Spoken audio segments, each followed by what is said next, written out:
Good morning, ladies and gentlemen. Going earlier than usual due to Davis Big Time Mattek again striking when the iron is hot. Just kidding, of course. Something about power lines or whatever is going on. And I mean, dude, they're ruining my whole workday, man. I get a text message yesterday afternoon, whole block. Like I think like not even my block, like I think like my whole neighborhood is not gonna have power from 10 a.m. Central Time to 2 p.m. Central Time. That's crazy, dude. A lot of people work from home. Like yeah, how many what? I mean, what will the people do without best ball drafts every waking hour of the day? Many people are wondering. they are wondering. Yeah. And I have God forbid they watch one from last week, Well, I have a stream scheduled for 3:45 p.m. this afternoon. And what if the power's not on, bro? Yeah, What if the power's not on? that's on you. You need to give them some cushion.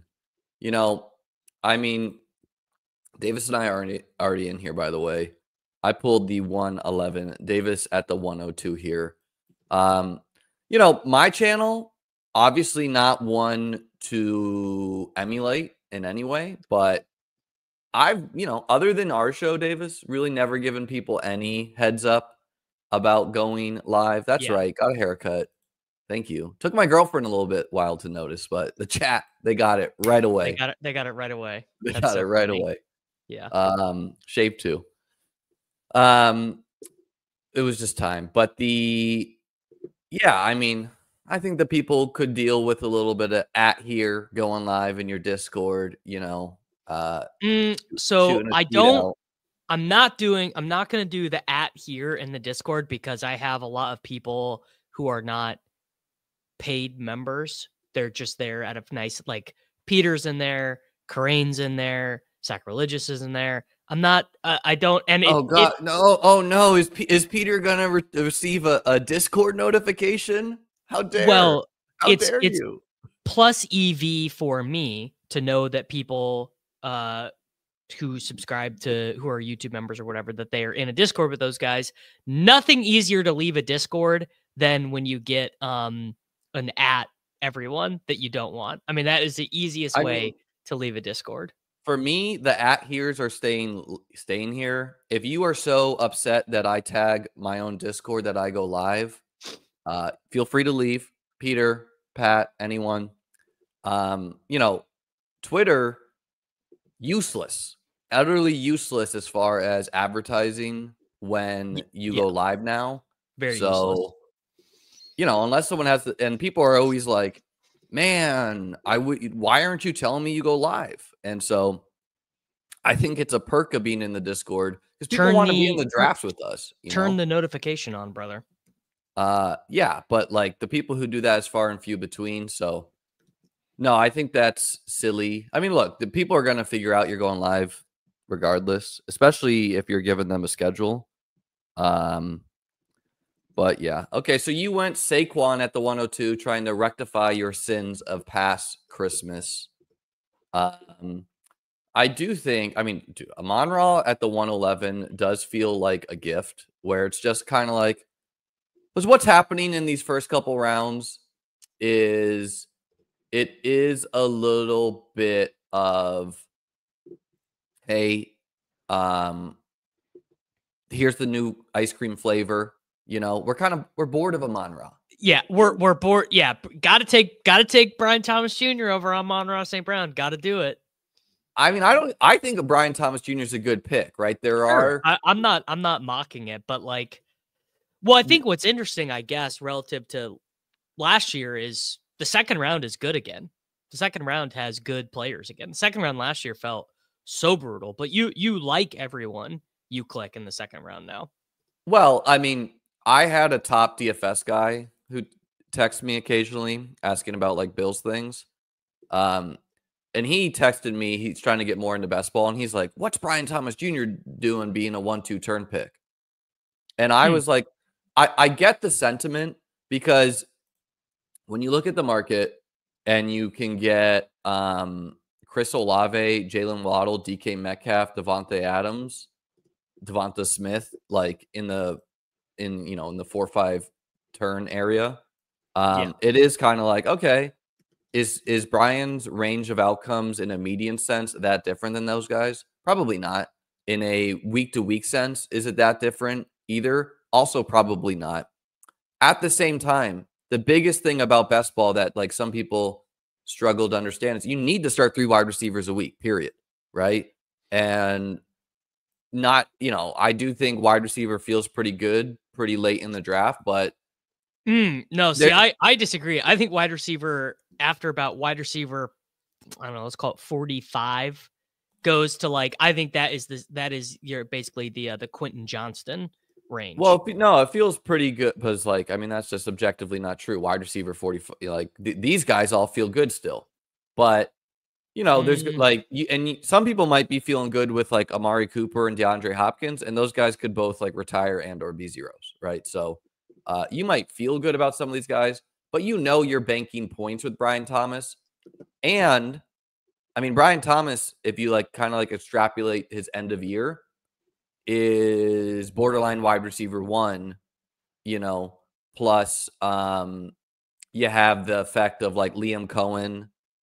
You call Brian Thomas the Mike Evans of the offense, but honestly, like probably a better player, not to diss Mike Evans. And then a little bit of the negative hype of Brian Thomas is similar to Brock Bowers.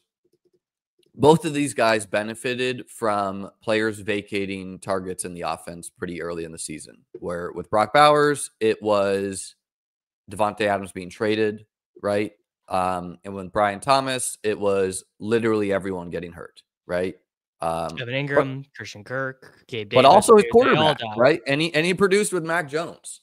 So yeah, I think you're super wrong about wide receiver being deep. I think it's going to be the same thing from last year, where I think you're like hanging on to that and only focusing on that. I want to still get wide receivers early. Like you see me, I want Amon-Ra Neighbors. Yeah. So then, what are you saying that maybe I'm not understanding? No, what I'm saying is people feel it's deep.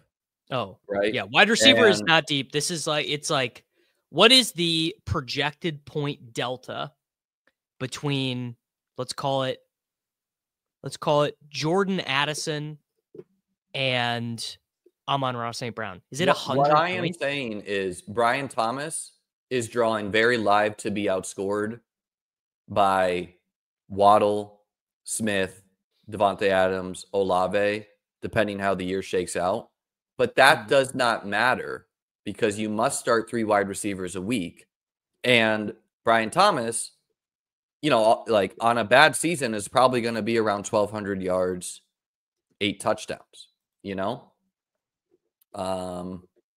Here's an interesting spot where it's like you can go the quarter. Yeah, let's get the first Josh Allen team. Why not?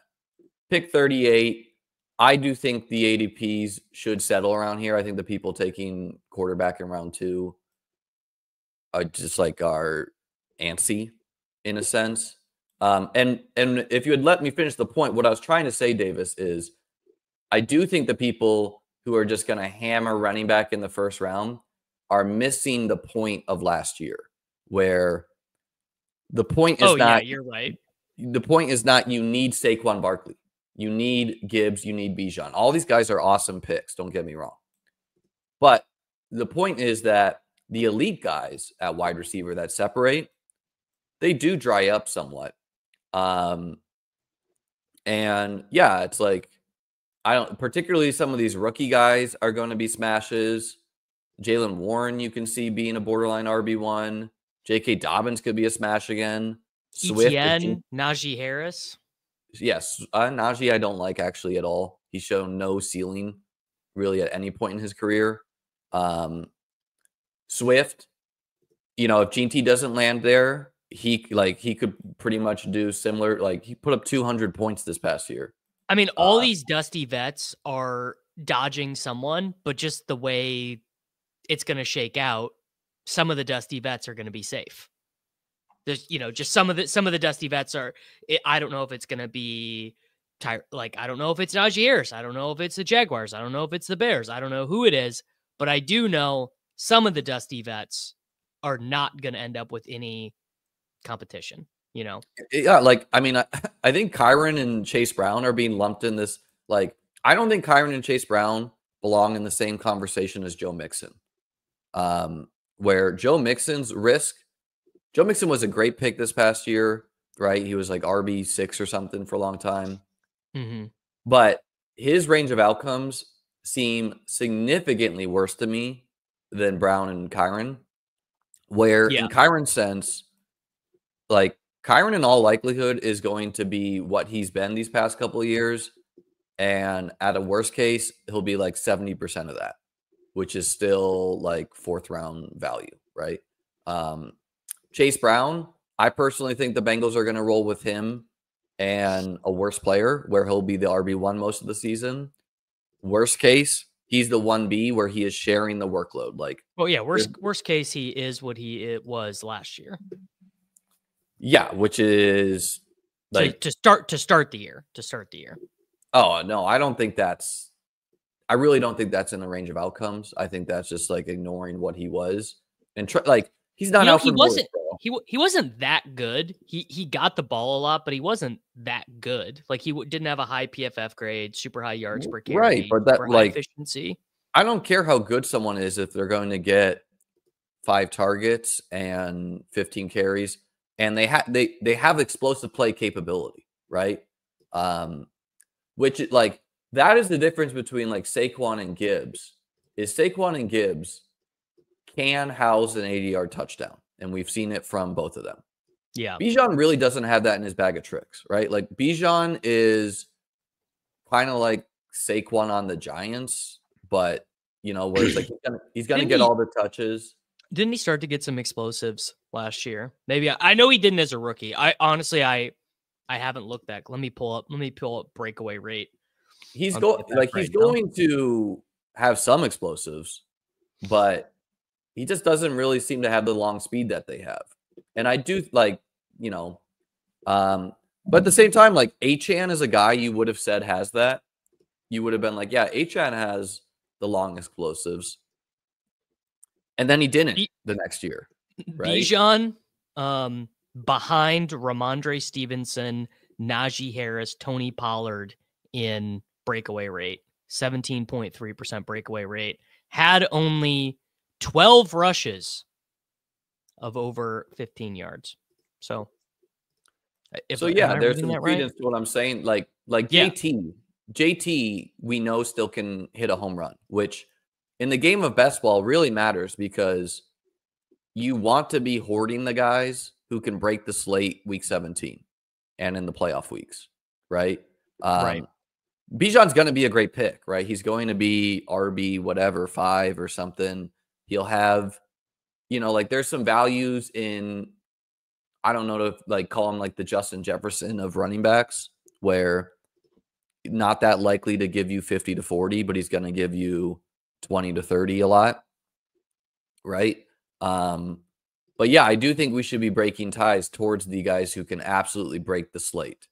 Where, I think Bijan breaks the slate in a different way. He breaks the slate by receiving 33 touches a game in the money weeks, and more importantly, scoring 3 touchdowns. Yeah, which I think is very firmly in the range. Right. It's just frankly harder to get 3 goal line touchdowns than it is to just take 1 touch for an 80-yard bomb, right? Yes. Yeah, that's true. I'm having a little bit of trouble with Gibbs, where he is certainly being drafted as if David Montgomery is closer to dust. What do you think about that? What I will say is if Gibbs didn't have the stretch run down the end of the season, he would have been the 108 instead of the 104. Exactly. So there is a lot of recency, but like I don't think people realized it. At the same time, I get it. like even with Montgomery stealing a lot of work for a large portion of the season, he was like whatever a first round running back. Right. Plus, you have the pass catching. You have Montgomery possibly losing a step. You like I like it. I like it for Gibbs. But like I also I really want to be making a big part of my portfolio getting Chase, Jefferson, Lamb, Puka, Nico, like Amon-Ra. Why would you want Jefferson, dude? He stinks. Well, if the market's going to give us Jefferson at the 105, the 106, I want to be doing it. And yeah, no, I think Jefferson, like who knows what JJ McCarthy is, but he's going to be fine, right? Like Sam Darnold was fine. I think Sam Darnold was. I think in the end we learned Sam Darnold bad. Well, he was NFL good for fantasy, which is really all you care about. Sure. So yeah, it's like I don't know. Should Mixon be this? Like, don't you feel Mixon should be gapped in with like Kamara? I was gonna say like Walker? Kamara. Yeah, I Like think he's in that group, and I think Mixon, just like Chase Brown and Kyron, is also has to dodge a rookie.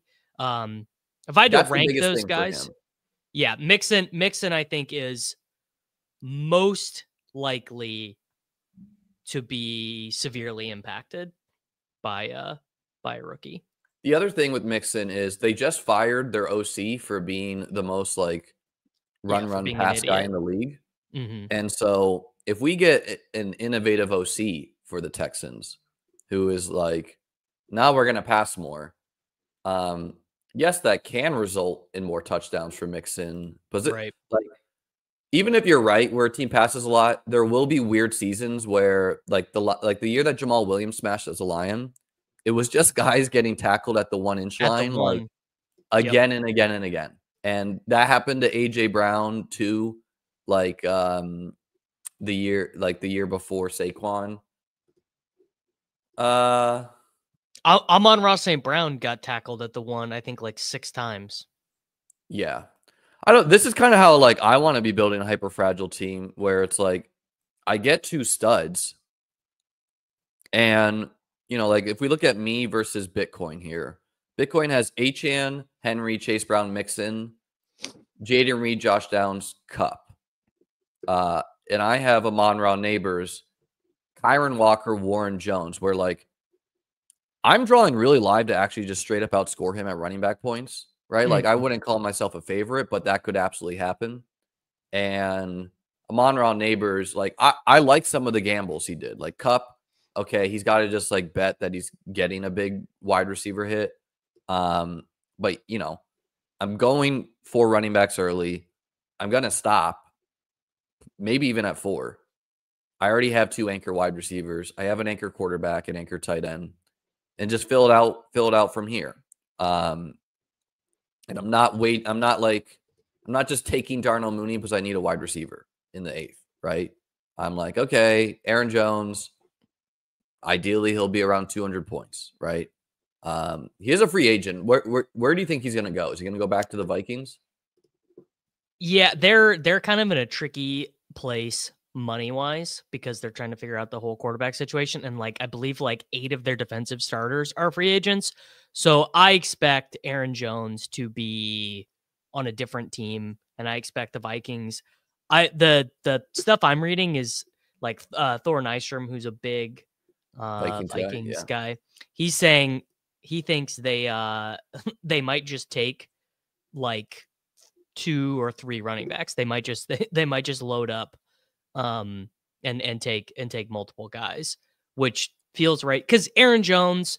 So they're like having to like not play him as much down the stretch because he has the quad injury. I could see signing him? Take a guess. Aaron Jones. The Jaguars, maybe they just say we're Chiefs, man. I could see the Chiefs being like they do love the old guys. I think Najee Harris is the most likely free agent running. Just replace Kareem Hunt with someone else dusty.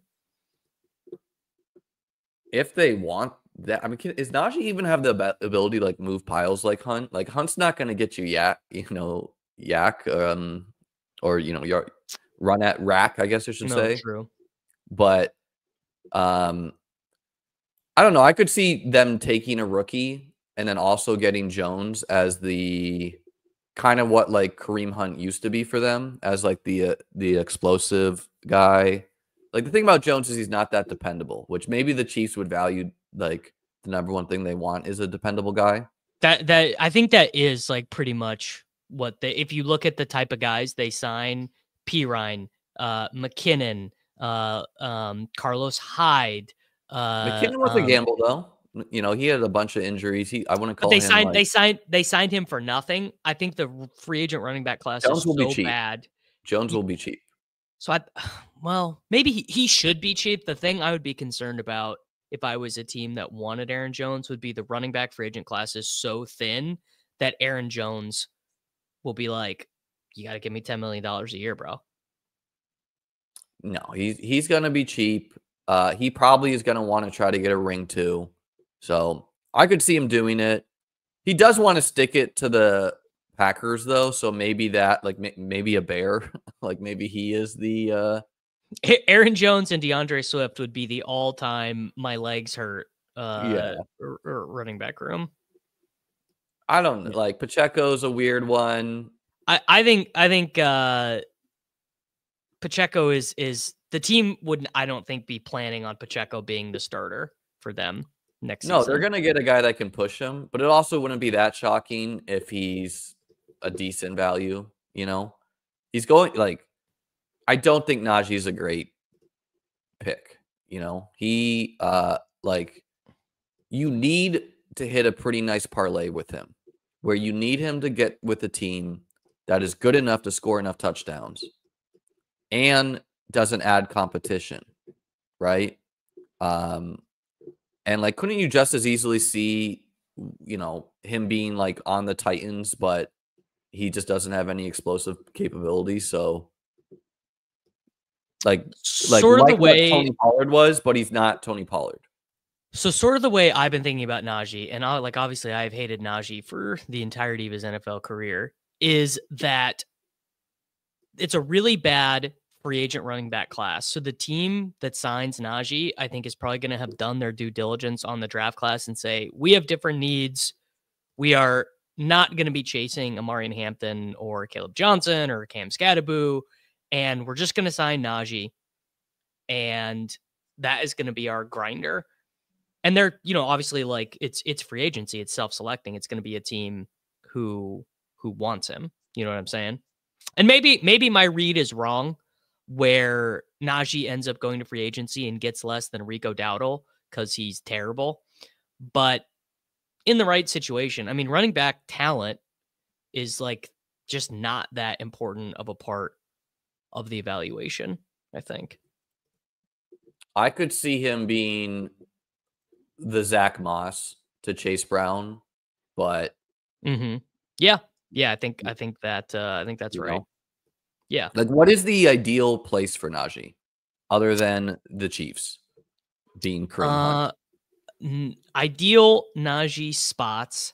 I think that he could be quite good on. Well, actually, the Bengals would be a good one. Yeah, maybe the Browns don't want to run back Jerome Ford. Chargers. That's not good though. If he's a Brown, that is not Chargers. A good chat.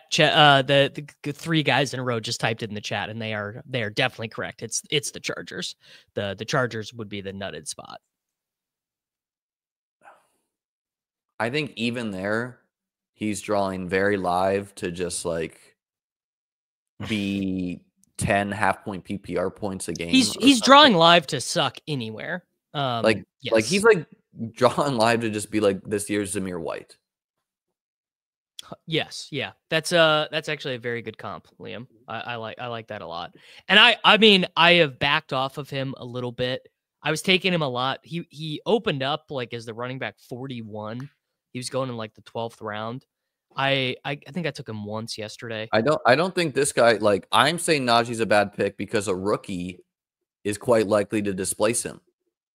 Yeah, and you are correct about that. I mean, it's really quite live that he just gets sent to zero with haste. I guess the Jags would be okay. Brett, okay, could you just pull up this comment by Brett?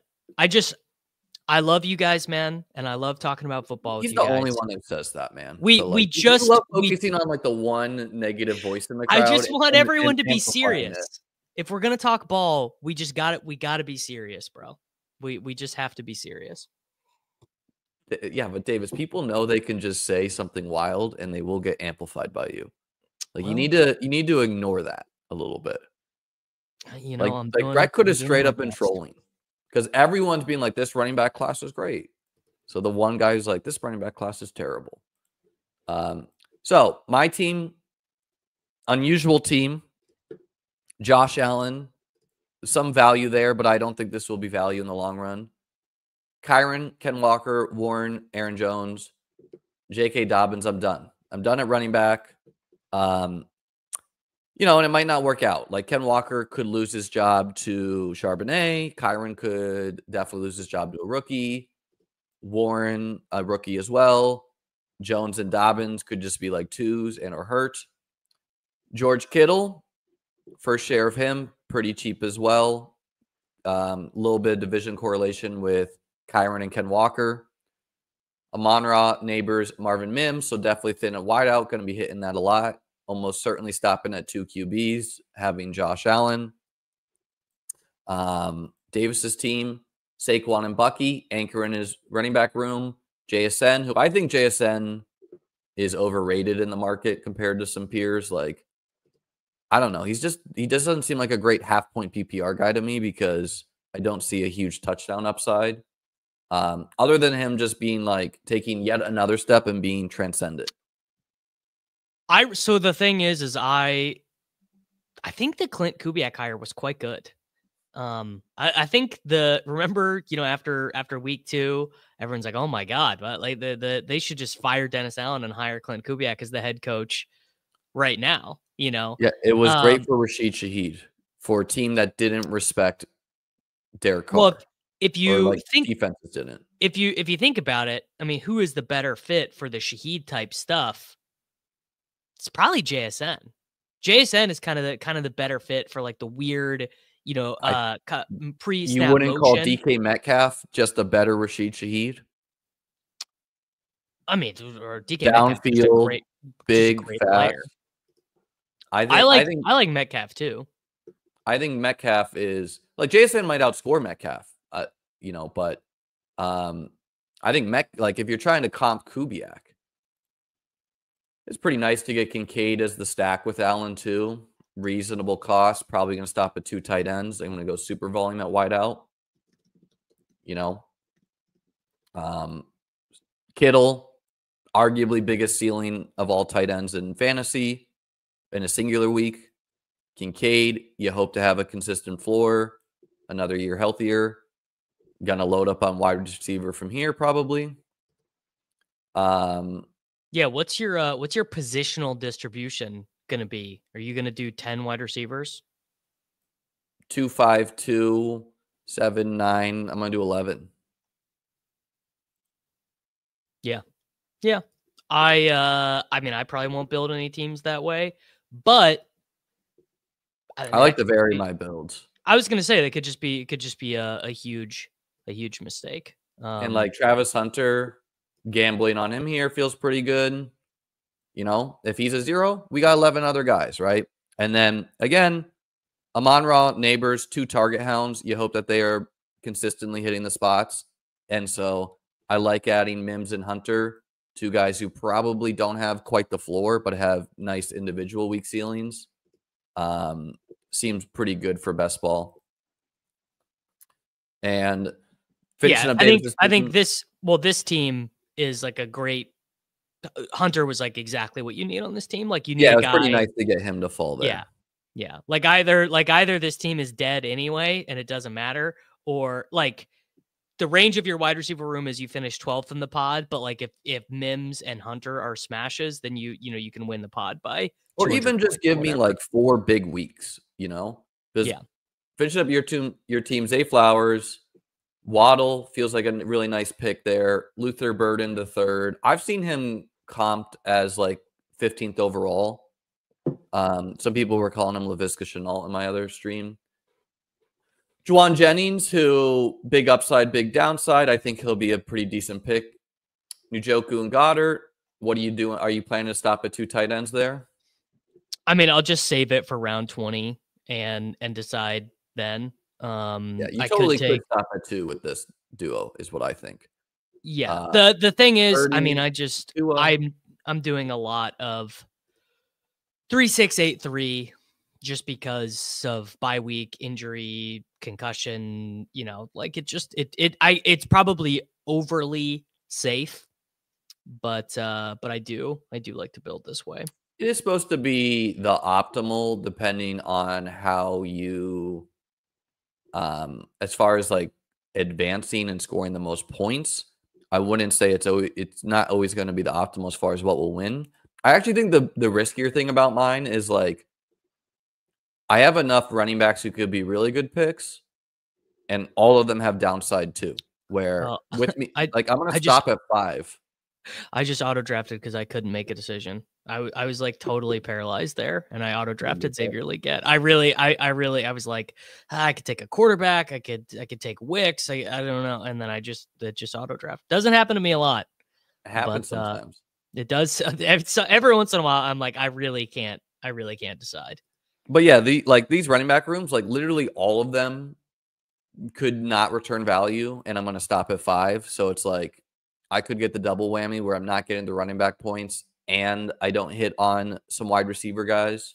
But I do want to be building some teams like this. I'm not really someone who wants to hammer in the same build for 150 teams. I've done that some years. And like, I don't know, like Bitcoin here seems to be having a way riskier draft, like triple quarterback in the mid rounds. Xavier Restrepo, what I know about him is he has an awesome name. He does have an awesome name. This seems pretty insane too. The Whittington, just because Cup's going to get traded. Just because Cup's going to get traded, yeah. I've been meaning to make this point. I've seen this a lot already. A lot of people looking at last year's teams have been like, oh, the team that won, the team that got 5th or whatever. So I think not only is that sort of back-looking analysis not great anyway, but it is particularly not great because last season we had the 2 highest advance rate players since best ball began in Saquon Barkley and Jamar Chase. That is going to skew so much of the backward projecting data because you could have effectively drafted anything with Barkley. You could have drafted the worst dog shit injury, like horrible stack and advanced. And if you did, what was the Chase Burrow combinatorial? It was like 90%. Like just like truly insane. So unless you are doing some sort of controlling for other roster factors, which I know you're not because I'm not doing it and you're not doing it either. No one's doing it. It is not only is it useless, it's actually probably actively harmful to. This is what I've said this for a long time. Like every year, people try to backfit the data and they don't like bother to think that like, hey, maybe this key injury really impacted what worked in a given year, right? Like, and that is why best ball is far more of an intuitive game where you need to match what the market is. So if you're going to apply, hey, last year it was really good to do X, and you like such as taking 2 running backs early or whatever, and you're going to ignore what the year-to-year market changes are, like you're not analyzing anything. You're just kind of like throwing dust at the wind.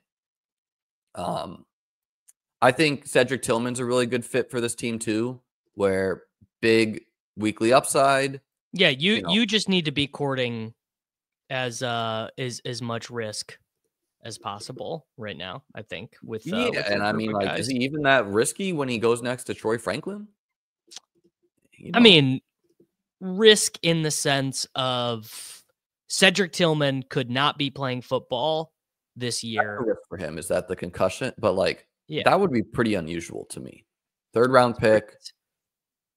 It's pretty unusual to go on IR for a concussion.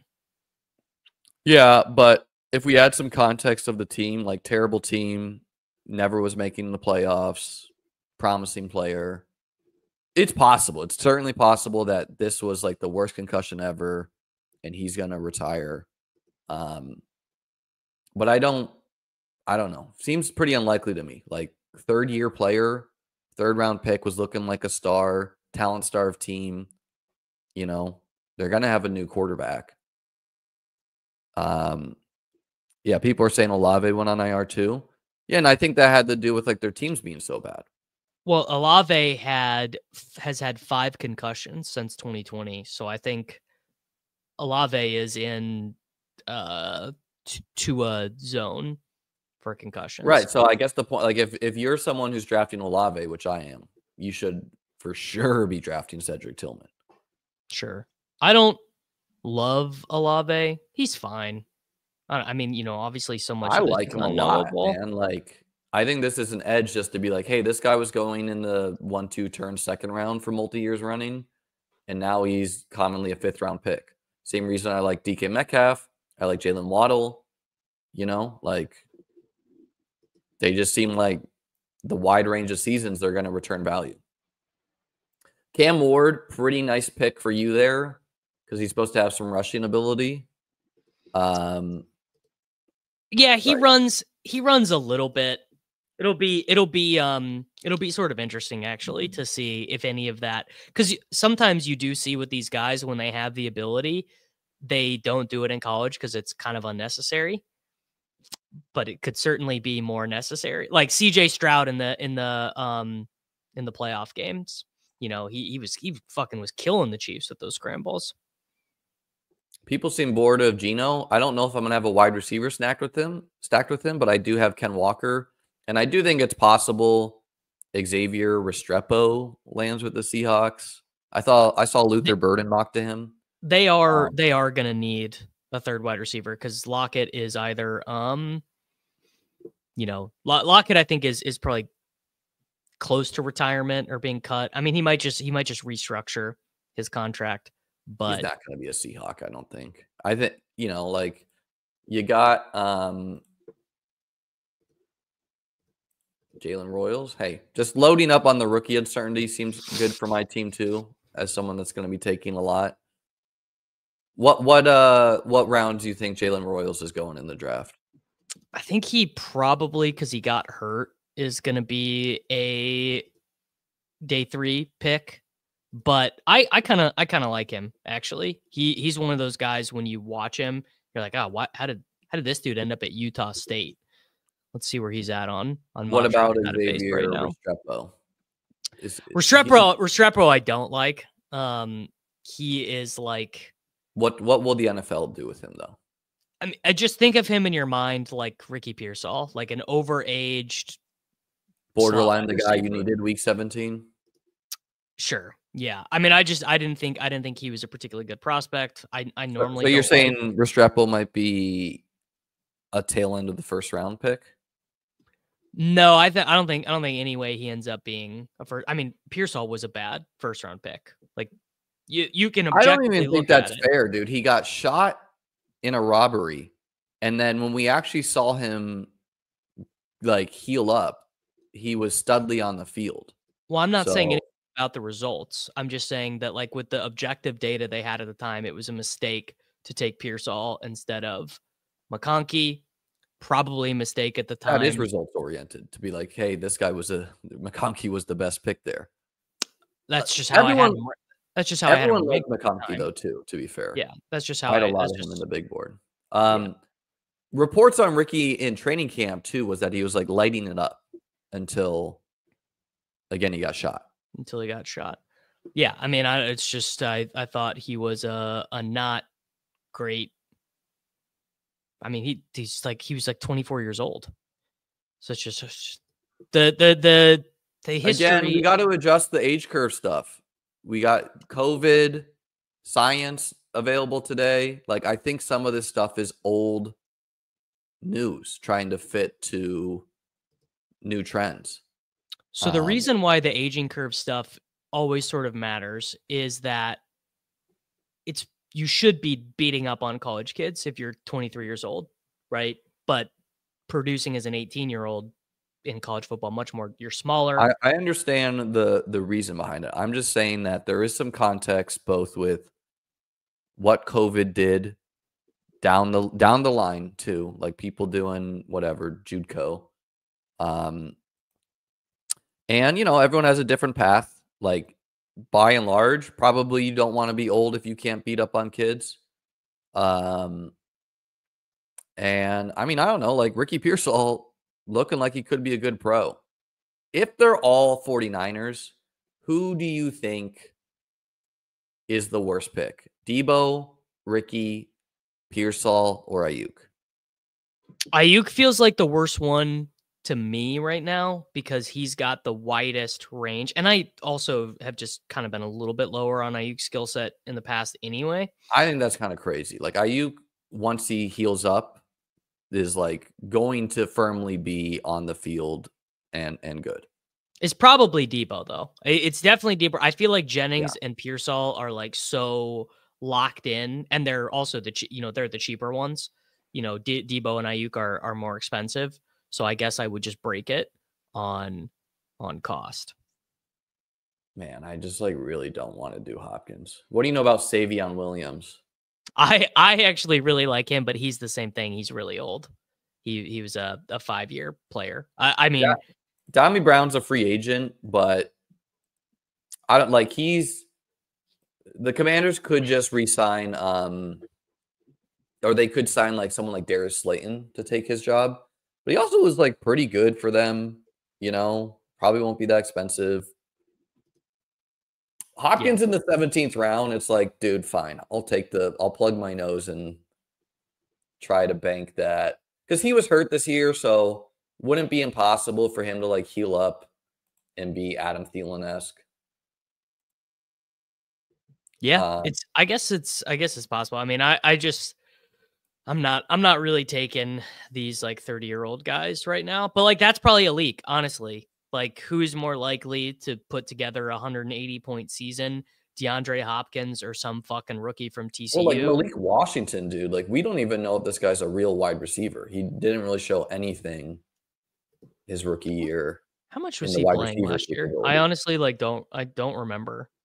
Because like everyone started dying for the Dolphins. Dolphins wide receivers. Since week 13, he played a little bit more than I remembered. Last month of the season, he ran about 75% of the routes. Yeah, and he got about, let's call it 18% of the targets. So not nothing. Kind of interesting. And he got hurt early. He got hurt early in the season. Jennings, Kittle match well with Brock, Ricky, first round capital. Yeah, no, Debo is I think the riskiest guy. Debo obviously could smash. Manonia. Gee, I always struggle with that. I can't believe. I mean, what if it literally was? What if it was literally just the pneumonia? And it turns out Debo is actually always still good, and he just had. The other thing with him is that like I would not think of Debo Samuel as a guy whose game ages gracefully. No, it's going to age terribly. And he's he's getting older, and maybe the pneumonia is a serious thing that sticks with him for a bit. Like you're not guaranteed to just shake this stuff off after a year. And I don't know. It's like, are they going to carry all of these wide receivers still? Feels like they have to trade someone. Their window is closing, if not already closed. Right. Like where now you got to deal with the Commanders in the NFC too, who I think like most people would just rather bet on the Commanders' future than the 49ers' future due to Jaden Daniels. Right. And them having like all the cap space in the world. So I don't know if the 49ers are done. I'm not saying it's done, but it's far closer to done than it was 2 years ago. Like they could be worse than the Rams easily. You got a team like the Cardinals who just like drafted like 5 million dudes. They're going to get another class in there. Their offense is pretty young. The Seahawks, you got a new coach there in the Seahawks who really probably couldn't enact his vision year one. He's going to change that team somewhat. Seems like they have 2 studly guys. So I don't know. Just doesn't seem great for the 49ers as far as being like perennial NFC contenders. You got the NFC North. You got the Lions, that whole division. Like the Bears could be legit, you know? I don't know. Debo risky for sure, but he has upside clearly. I think Ayuk is the safest bet as far as returning points week 17 unless he gets hurt again. Like, you know, might not see the field weeks 1 through 4. I don't care about his early season production. I think that has to do with missing training camp. Jennings, I also view as pretty safe. I just don't think that goes back in the bag. I don't think you like. That's where I'm at. I feel like Jennings was so good, and like a really high proportion of his targets, even before the breakout, came on third downs, which just shows like Shanahan and Purdy like just him, like a flat out studly guy. I was really wrong about Jennings. You know, I basically thought like this guy's a jag, and that is like that's the counteract some of your age things where it's like some of these guys, it takes a while, you know? The like Jennings. I think he just always played with better players, really. I mean, if you think about it, like the 49ers are so fucking stacked. Or maybe it was bad coaching. Maybe he never got like a real shot. Yeah. He also was he was converted, he was recruited to Tennessee as a quarterback. Oh shit. This has been happening. My camera has been popping off and on. Yeah. So historical anomalies is saying they have to pay Purdy, so keeping all 4 seems unlikely. The thing is they actually cost themselves money by cutting Debo. They're the only cap effective way. That's like, but that might be a this year thing, not a few. Like you know, like sometimes you like the Bills ate the dead cap on Stephon Diggs for this year, right? But for future years, it gives them flexibility. So sometimes you got to just eat the dead cap for a given year. But yeah, I don't know. Like, yeah, I tend to think Jennings is legit. To me, Ricky Pearsall seemed pretty legit down the stretch. So like, to me, you put Jennings on one side of the field, Ayuk on the other, Ricky Pearsall in the slot, and I don't know what that leaves for Debo. Kittle's still there. Not to mention, like, CMC could just be a stud. Darius Slayton and Curtis Samuel, by the way, I think 2 really good picks for this team, where Curtis Samuel could just be a Bill, ideally for me, having Josh Allen. And then Slayton's always been, like, 0% chance of being a league winner in all likelihood, but he's always been a pretty good pick in fantasy as far as getting you, like, 2 to 3 spike weeks. Jared also asked, who are your guys' hard fades right now? Mahomes. I don't really have one. Mahomes, yeah, when he all goes the in the expensive 5th round, is a hard fade for me. Some of these, like, Kelsey, when he goes in the 5th round, that's a hard fade. You know, you hate the price on guys, not always the players. Tyler Warren going ahead of guys like Njoku sometimes, and Goddard and Ingram, like guys I know are good tight ends. I'm not as into. Like, no, it's pretty frothy. Yeah. So, and some of the, like, this Colston Loveland guy too. You gotta watch him, man. He looks pretty fucking good. Okay, yeah, I'm open to being wrong on some of this, but like be pretty. Warren is totally pattern matching from Bowers. It's literally like it's all pattern matching. I gotta go get a coffee refill. So you're in charge. Why don't you recap the teams? I'll be back in like 55 seconds. For me, Colston Loveland, like, he better be a pretty good effing player, because I know Kate Otten, unless they draft Tyler Warren or whoever, is going to be a solid tight end in fantasy. Jake Ferguson, Isaiah Likely, you know, Kyle Pitts. So this guy better be effing good. My team, Josh Allen and Geno Smith. Pretty nice duo. I think people are bored of Geno, so he goes pretty late. In all likelihood, he'll just be the Seahawks quarterback again. Kyron, Ken Walker, Jalen Warren, Aaron Jones, J.K. Dobbins. As I said, this running back all has upside. They all have downside too. But feels like a pretty nice room for going rather late, kind of like a modified hyperfragile.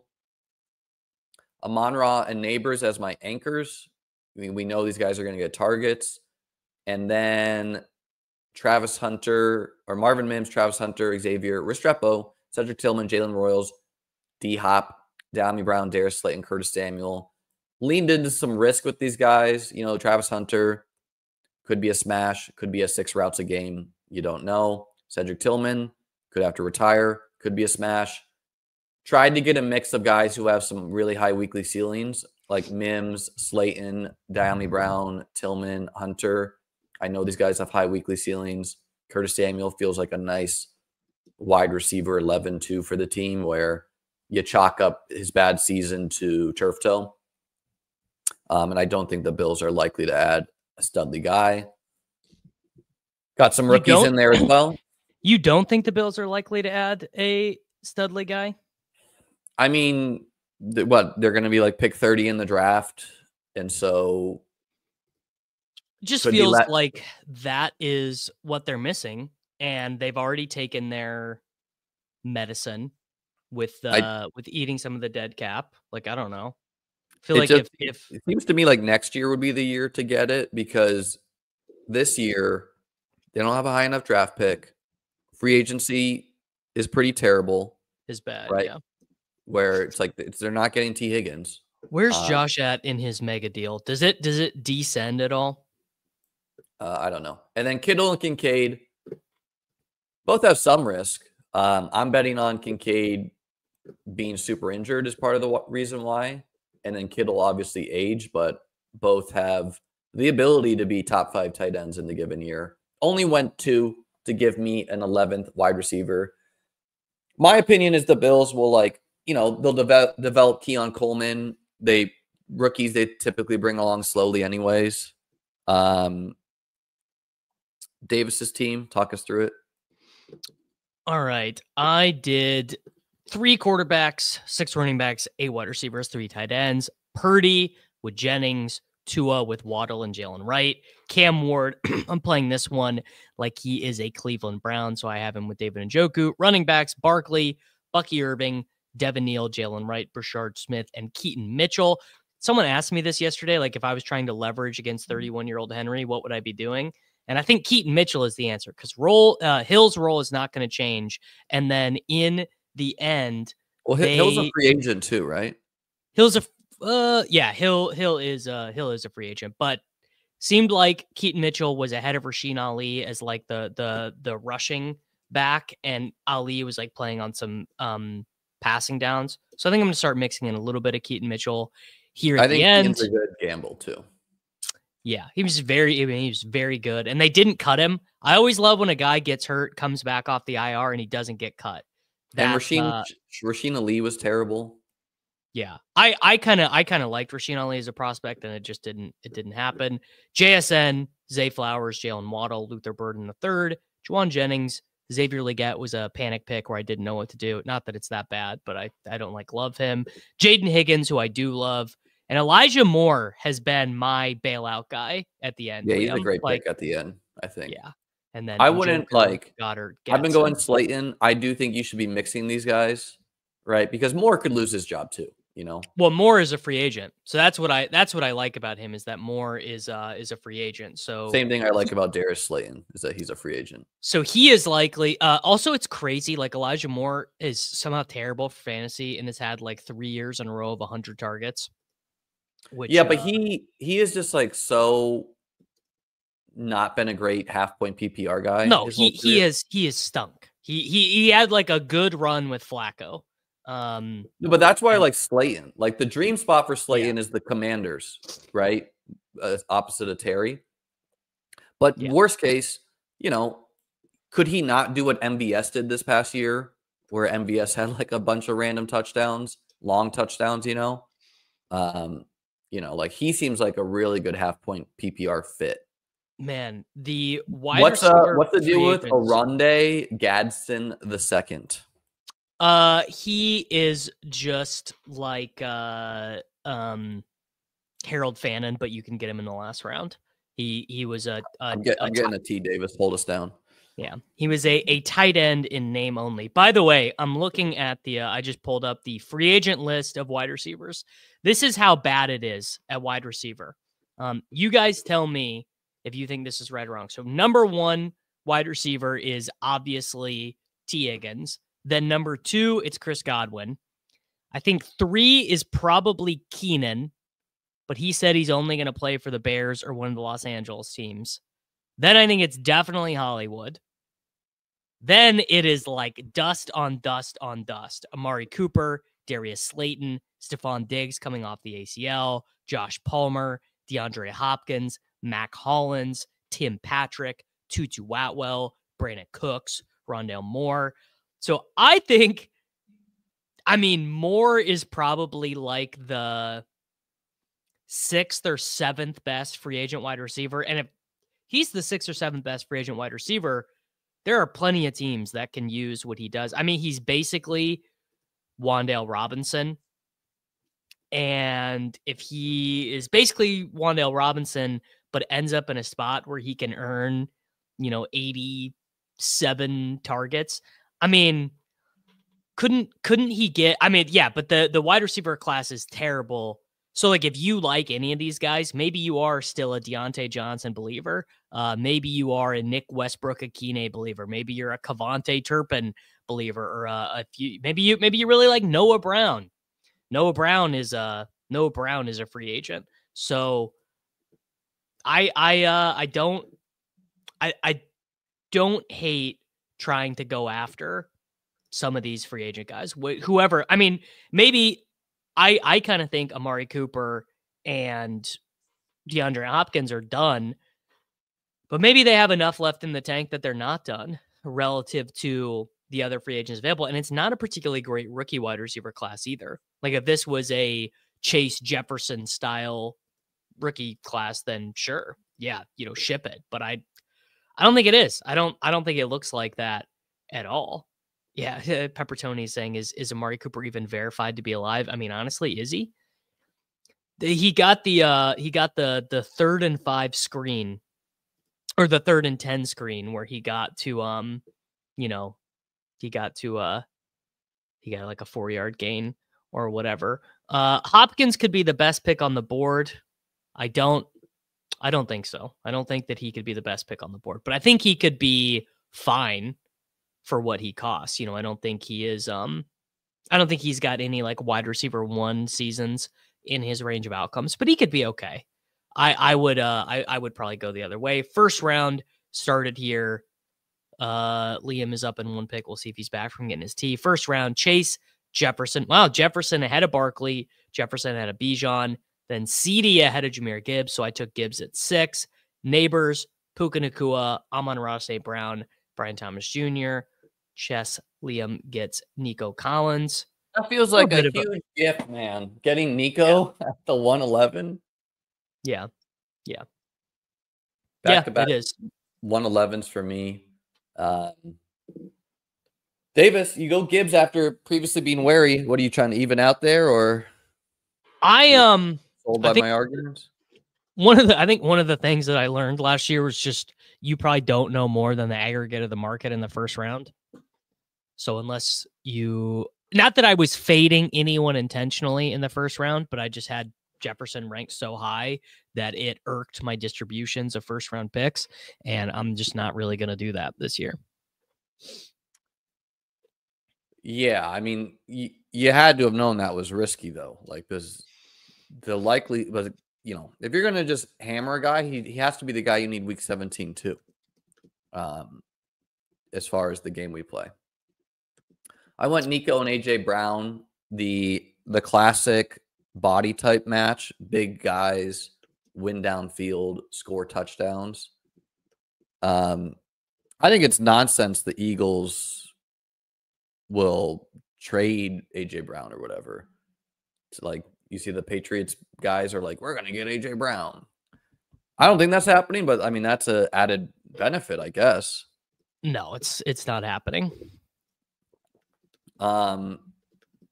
The where you at on worry level for the Super Bowl? Like if the Chiefs lose, will it be the one that got away? We didn't get history. Fuck no. Yada yada. No, this is so lucky for them to be here, dude. They stink. They just stunk all year. At no point. The only time the Chiefs ever feel I don't think you will say that. I think people will say that though.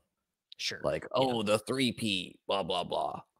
The only time the Chiefs ever feel inevitable is on third down. The only time you ever feel them is when it's 3rd and 7.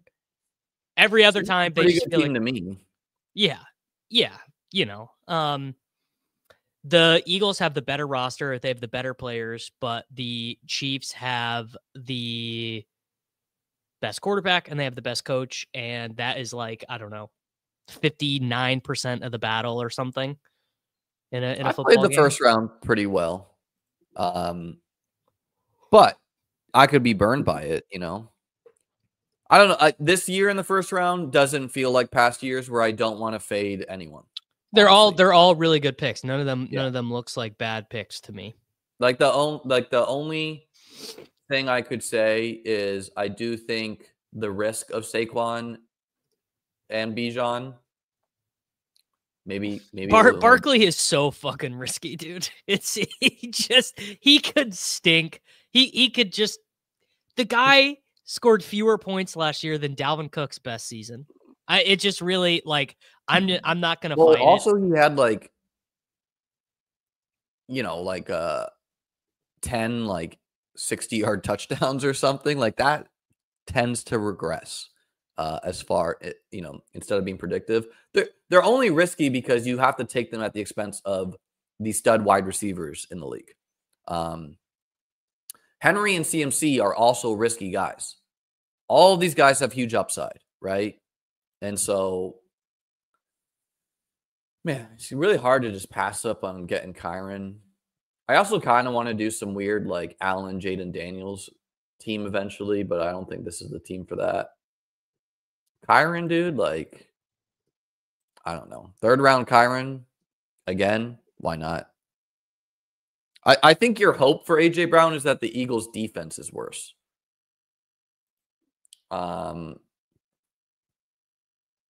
Yeah. I mean, that is your number one. If you're big on any Eagles skill position player, you want the defense to be like it was 2 years ago. Would you say I'm going to do Jaden instead of Josh in this one? Would you say this is how you're building most teams? RB?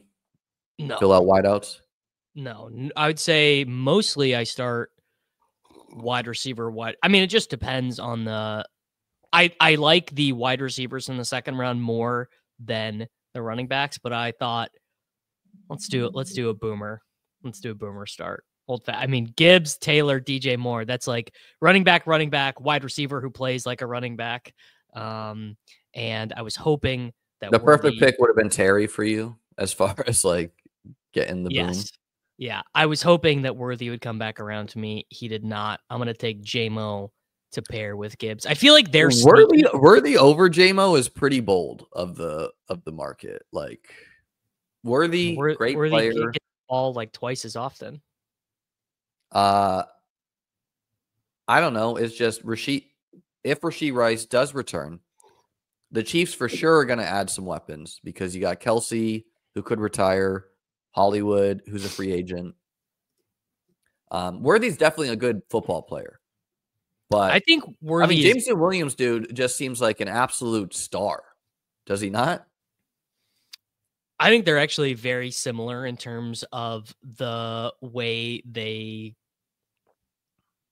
Actually, that's kind of funny. I was about to say they're similar in the terms of the way they score fantasy points, but it's actually the opposite. Worthy Worthy turned into a Yakmer. Yeah. Tony. He's good. He's good. He's good, Tony. Yeah. Which, to be frank, I think for fantasy football is a better role. You're just going to get more consistent results. And theoretically, the bull case with Worthy is that he retains some of the good Kadarius Toney stuff, and also we get to see the deep threat stuff get mixed in. I mean, the deep stuff has Yeah. been completely eliminated from Worthy's game. Yeah, I mean, I think they're both good picks.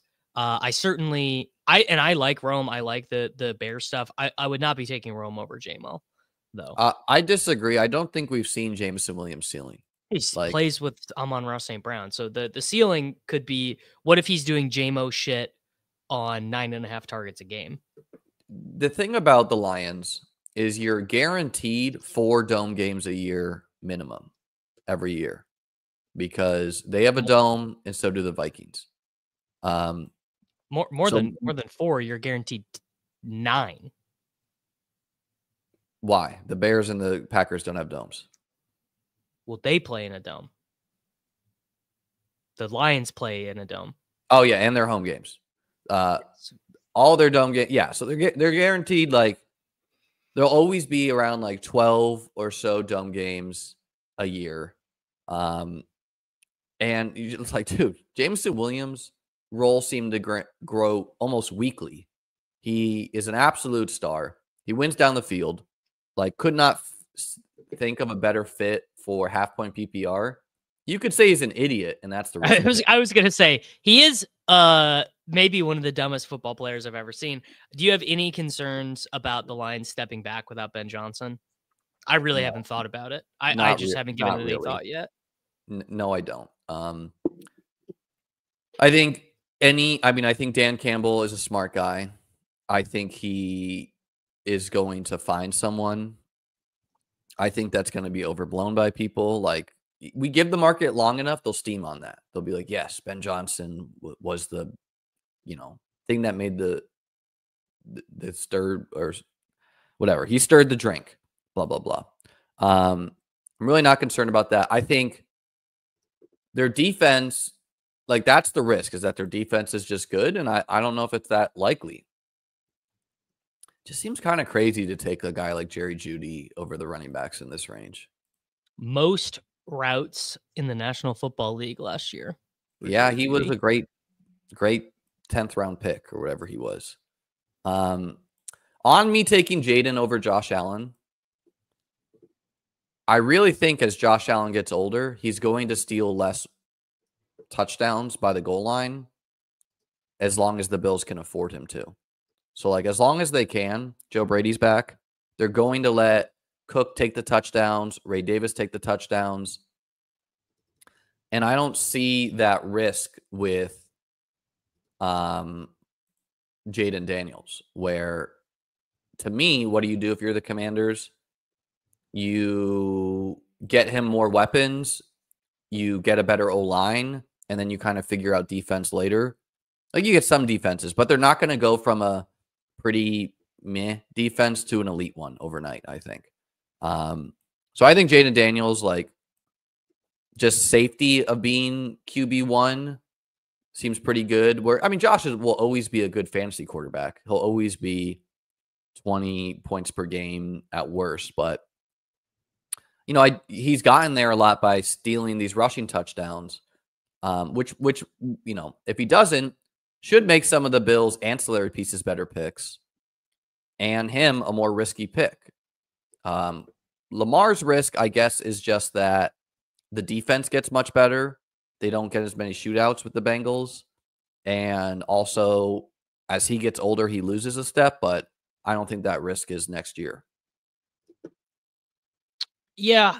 I mean, I think I am always concerned about buying a quarterback at their ceiling. So, like, Burrow, remember the year Herbert was a 5th round pick? I just basically, I am always, man. They're nothing alike. Jaden and Herbert, or Jaden and Burrow. The thing that you get into with quarterbacks is that the more expensive they get, the more it relies on efficiency, big plays, extra touchdowns. The reason why Lamar, Josh Allen, and Jalen Hurts are so safe is that they generate touchdowns. They generate touchdowns close. They generate touchdowns far. They've done so over many years. Jaden Daniels was not like a goal line rusher for the No. Commanders. And I am concerned about an efficiency profile of a, 198-pound guy who loves to get tackled, who doesn't generate. So you're concerned of him getting hurt, is what you're saying. Well, I think it would also behoove the team to not use it. Like, I don't foresee him becoming a goal line rusher the way that Allen or Hurts are. I think this is classic outsmarting yourself. We don't even need Jaden to steal the goal line touchdowns because the dude is one of the best passers in all of football. Period.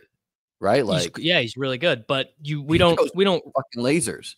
And we don't draft we don't draft how many quarterbacks rushing yards in the did he have this round. past year, though? I think like 750 off the top of my head. Yeah, he's around 800. So are you thinking it's going to be 500? That seems absurd, Like, unless Jaden gets hurt, like, unless you want to say he's small, he's going to get hurt. I really don't see 891. Wow, I was low. Is that including playoffs though? No. Or no? Mm-mm. No. Yeah, like almost 900 rushing yards. Gonna get better weapons. I think that is absurd to like. This feels like the people who like every year people wanted like for the 3 years until people were ranking Josh Allen 101 in fantasy. They wanted to be like, yeah, but what if he goes bad again or something? Like just like nonsensical detraction of him. I don't know. I think Jaden has a claim to be the 101 in quarterbacks as much as anyone. Jaden be the 101 at quarterbacks. I guess it would depend on what they add at pass catcher. If they're running it back with McLaurin, Ertz, Dusty free agents, Eckler, B-Rob. No shot. No shot. They don't add anyone. Yeah. I'm just not taking the expensive quarterbacks right now. I find it to be the most constricting roster construction. Could very easily be wrong, but I'm just looking at the 2v2s of something like Brock Purdy in the 10th round versus Jamison Williams in the 4th round versus Darnell Mooney, Jaden Daniels, Brock Purdy, Jamison Williams. Maybe it's too simplistic of a way to view it, but it's where I'm at right now. I won't disagree that some of the the riskier ones to me are kind of like Burrow. Burrow is undraftable right now. I don't think he's undraftable because the question you need to ask yourself is, do these guys have the capability of being the guy you need week 17? And like, how often does that occur versus like a Purdy? Not just like, oh, anyone can be the guy you need.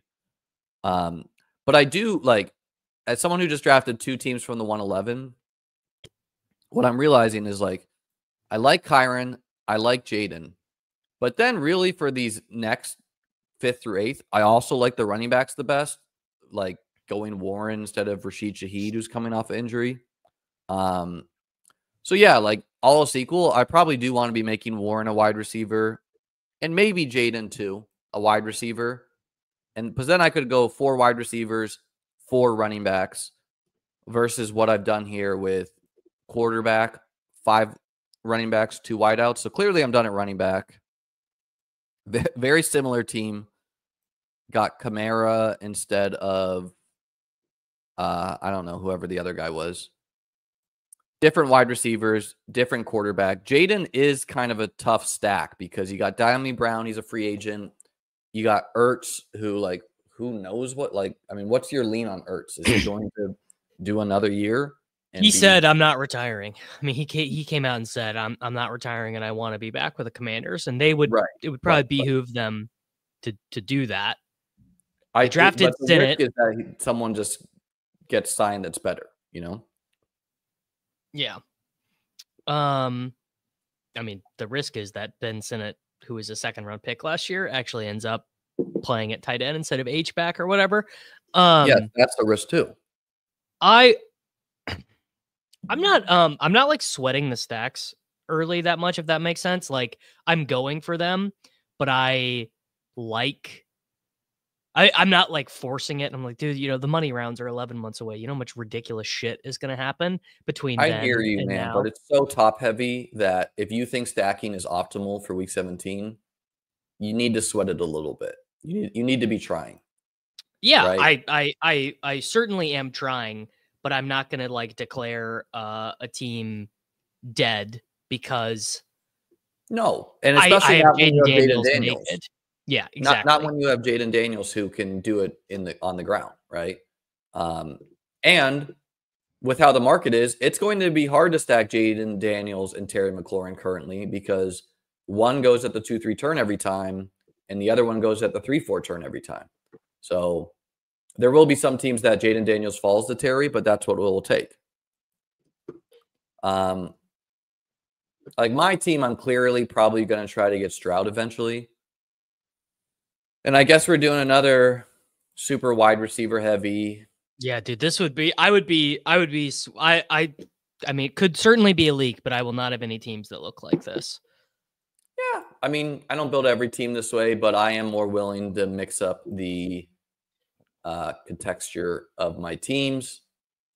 Like, I just the thing if that I you, would be concerned about doing these specifically is this is a texture, like this is like a layered bet against this rookie running back class because you're saying the Rams don't take one, the Seahawks don't take one, the Saints don't take one, the Steelers don't take one, and that Aaron Jones ends up in a spot where he is a workhorse. I do like the Marvin Mims pick though. Marvin Mims, I think, is pretty undervalued. Where he was he's the ninth. same thing as Shaheed and Mooney. He was ninth in the National Football League in yards per route run. I don't think I am necessarily betting against the rookie running backs. I don't have any, obviously. I am saying you won't need one week 17.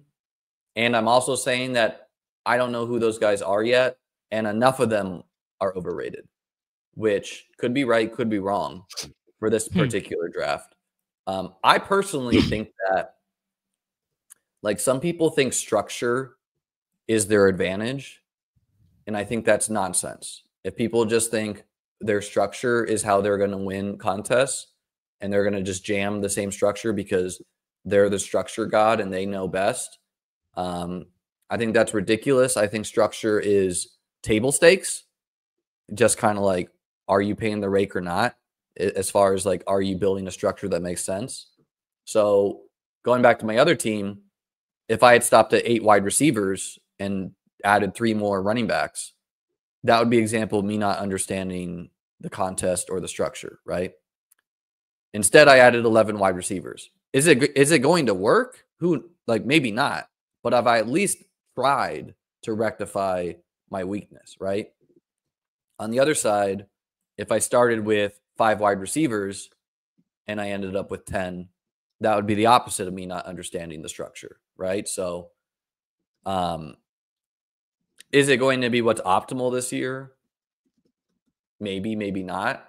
But I do want to be building some teams like this, building some teams running back heavy, building some zero running back. I want to be mixing my structures in general, especially while we don't know free agency yet. We don't know the draft yet. So there's a lot of moving parts, both up and down, of where players can go. And if you're locking in one structure, you could be locking yourself out of the range where guys go up the most, either at running back or Well, wide it's receiver. pretty easy to lock yourself out of the nuts if you just do anything too rigidly. Yeah, it's a variance question, right? Yeah. Your I mean, team, a more yeah. normal feeling team, Gibbs and JT, DJ Moore, JMO, Addison, Godwin, Downs, feels pretty nice. Andrews, Goff, Travis Hunter. Could have gotten Travis Hunter again. I think I got him in the 130s last time, so I was trying to do that again. Stephon Diggs, obviously he has some risk as well. Yeah, I was kind of in on Stephon Diggs, and then I was talking to Corain yesterday and looking into it a little bit closer, and I think it bums me out because I was drafting a lot of him early. I think he might be closer to the Hopkins Cooper range. He's older than I remembered, and he got injured later than I remembered. He got injured the last Like weekend in October. week 8 or so, week 9. Week 9. So that is both of those things. I thought he was 30. He's going to be 32, and he got injured later than I remembered. So I was like, I need to back off of him quickly. Yeah, but at the same time, in the same breath of him, like Keon Coleman and Rashad Bateman go. So it's like I think Hollywood I moved ahead of him, and Keenan. So I moved Hollywood and Keenan ahead of him. Because they just are playing better at their ages. Like Keenan was still earning targets at whatever billion years old he is. And Diggs was too. But Keenan's what, 2 years older than him? Keenan Allen, I think, is 33. No, they're the same age. Diggs has downside for sure, right? And the biggest downside is like, what week will he be productive? Yeah. And the other thing about Diggs is he's been paid a lot of money. He has really played contracts well in the sense that if he didn't want to attack his rehab that hard and just get one more contract, $10 million, and then fail at that and be out of the NFL, that's in the range of outcomes. The other thing you could say is that Stephon Diggs is going to attack rehab really hard. He is a free agent. He could probably get a 1-year deal this year. If he does well, get one more big one-ish for him. Yeah, Purple Yoshi, I had the exact same experience. I also thought he got hurt in like week 4, and I also thought he was like 29. And fuck this guy at the 10 hole for taking Anthony Richardson. What a dick. I mean, he just what an absolute dick. He literally did just do this to tilt me, and it worked. So good for him. I mean, bro, when your quarterback you're targeting is a running quarterback, you did it to yourself taking Tank Bigsby over him. Like, you have no one to blame. Just take Richardson in 11th if you want Richardson. Because a rushing quarterback, and by the way, he has Michael Pittman, so he didn't do anything to impact you. No, he did it to be a dick. He's a dick. And... That's foolish. First off, fuck, dude. I did it again with Leggett. I literally did it again. Auto draft always been Leggett for you. He's at the I have him ranked higher than ADP, so he's at the top of my shit. Fuck. This is a bad but when team you're now. Guys, for anyone else out there, when the quarterback you're targeting has rushing upside and no one really knows stacking, they're liable to be taken unstacked anywhere, right? It'd be the same thing like if the Terry McLaurin drafters like, how dare Liam take Jaden Daniels? He knew I wanted Jaden Daniels. Getting Stroud with Diggs and Nico feels nice. Number one, like one pick after Stroud is Michael Penix. So it's like, I think we've gone the opposite way. In a couple other picks is Bryce Young. Tua went ahead of him. Injured Dak went ahead of him. Stroud was terrible in fantasy, but I would like to bet that he can be better. God damn, and then my Diggs team is terrible. I would say the most likely outcome is Diggs resigns a Texan. I kind of think that with a lot of these guys. Yeah, Hollywood, I think probably most likely thing is he goes back to Kansas City. What do you think about Amari? Do you think Amari comes back Yes, to Buffalo? I do, yeah.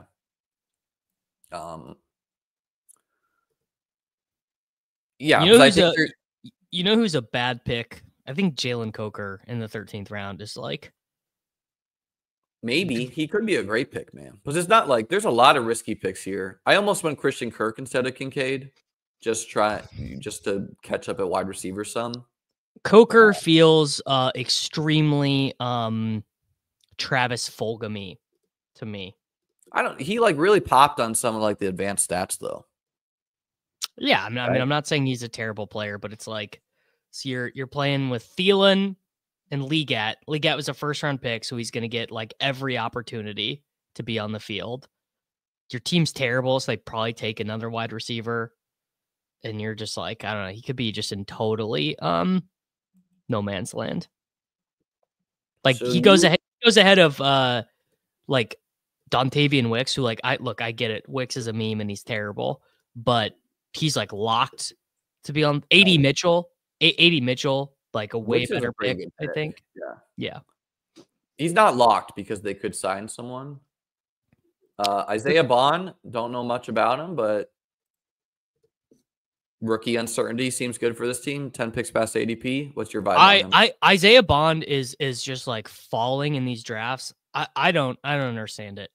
It's maybe there's something going on in the scouting industrial complex that I'm missing, but he is a University of Texas wide receiver who's going to run like a 4.32. He is going to be a top 50 pick in the NFL draft. Who do you think scores more points next year, Restrepo or Cooper? Restrepo probably.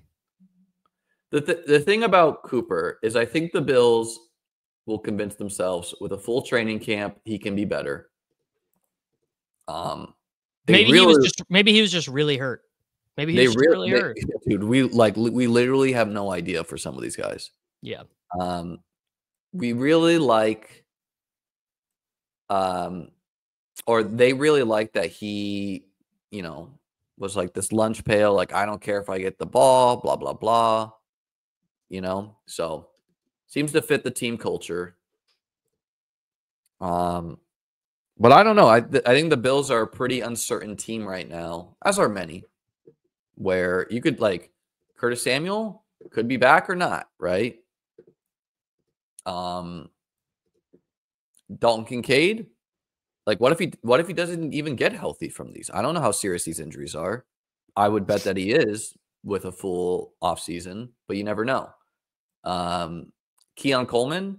Kincaid, I think, the haters hate it. And I think Dalton Kincaid is bad at football, but there's just like, he is an incredibly good pick. And I think Kyle Pitts is bad at football and he's a good pick where he goes. Cause you don't get points for being good at football. You get points for getting thrown the ball. He's not going to be a Falcon though. Is he, Pitts?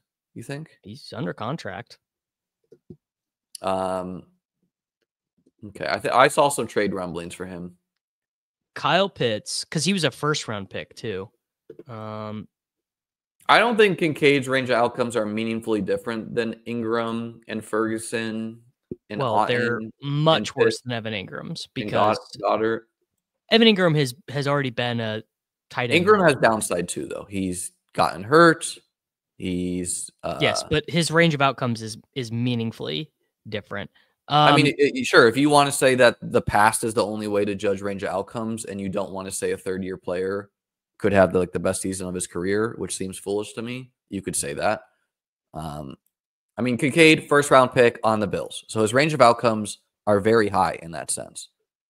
You might not think it's likely he hits that, but it's not like his range of outcomes are Pat Fryermuth. Like that's what you're saying they are. Oh yeah, and that's a win where he's going. I think his best range of outcomes is like 800 yards and like he binks a bunch of touchdowns. He scores like 9 touchdowns in a season. That's what I think you're technically any tight end has the Robert Tonyan year in their bag of tricks. No, honestly, what you're drafting Kincaid for right now is he has a Robert Tonyan. I don't think that's true. I think what you're drafting Kincaid for is it was a very weird year where like his best games he got knocked out due to injury right in the first drive. Miami game, knee in the head. Colts game, 4 targets on the first drive, exited due to the knee injury. He was very, one of the top target share guys on the Bills. You're betting that the Bills maybe throw more by the goal line, which with Joe Brady, I don't know how good a bet that is, but Josh Allen not guaranteed to take touchdowns every year of his career, especially as he gets older, and they want to conserve him for the playoffs. And then you're just betting on tight end, notoriously a slower position to break out. Yes, he's an older player, but third year, generally, I would say like that's where tight ends are coming into their prime. And then again, it's like the Keon, whatever. Yeah, if I was betting on a Bills true breakout, I would be betting on Keon. But Kincaid is a good volume pick. 7th in the NFL in targets per route run at the tight end position. I think Keon has upside, but it's hard to envision him going from this like pure downfield chuck it up guy to, I don't know, being wide receiver 20 in the NFL. Well, what if he just runs hot on the chucks? That's all you're at. What if he runs as hot on the chucks as Quentin Johnston run on chucks last year? Definitely in the range. I would say that again, teams cover Buffalo in a way where they don't want, like, teams cover the Chiefs, they cover the Bills in a way where they cover them different than the Saints. Why is Rashid Shaheed such a good pick last year? Partially because teams are not always sitting the safeties deep on Derek Carr like they do on Josh Allen and whatever. And with Quentin Johnston, I don't think any defense respected his talent. They were like, show us you could do it. And he kind of did it, you know? Getting two olds here feels pretty good, man. Cooper and Adam Thielen. I don't really know what to think about Thielen, but again, for a team that needs wide receivers, having two rookies, having a guy like Diggs who might not be productive until week 10, getting some guys that will probably give me some early season production at least. Feels okay. Cooper, I'm not taking it all, but Thielen I think is a quite good pick. I could be wrong about Cooper. I'm not taking Cooper or You're not taking Hopkins. 15th round Amari Cooper, who goes after Andre Yoshivas and next to Michael Wilson. I'm not taking any of these guys, honestly. I think all those names you just mentioned, I think I have taken none of them. But that's also a philosophical thing. I'm like mostly done taking wide receivers. Right. So like, what wide receiver in this range are you like, this is the guy I need? Jaden Higgins, I saw you draft. Can't fucking believe that I would say this, but actually, like, I would take Demario Douglas over Amari Cooper because I at least know he's going to be getting my 8.5 useless points. But any week where he scores a touchdown, he's not getting 8.5 and half point. I think that's what he averaged last year. I think I just did the math the other day because someone was telling me he's a better pick than Josh Downs, so I had to go look and be absurd, like, okay, I was going to say, how absurd is that?